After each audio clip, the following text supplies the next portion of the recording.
making coffee sa mga suki namin. So tuwing umaga or merienda time, mabenta talaga sa amin yung coffee.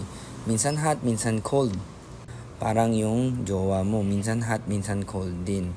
At syempre, sa amin sinisil namin yung mga cups nyo pag in-order nyo. Kasi nakikita namin sa iba kapag dineliver, yung iba tumatapon na, yung iba tinitape lang. Para sa amin, it's not enough. So to syempre, i-grind natin yung freshly ground na mga beans, di ba? After nan, syempre, kailangan natin isiksik para makuha talaga lahat ng essence.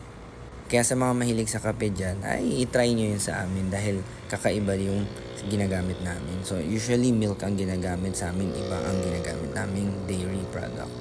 And then if gusto nyo upon request, we can put salted cheese on top or matamis na cheese on top naman. Yan yung pinapauso namin dito sa aming store. Pagkatapos yan, syempre yung may ice na may water and then lalagyan na natin yung kape, yung concentrated. Yung iba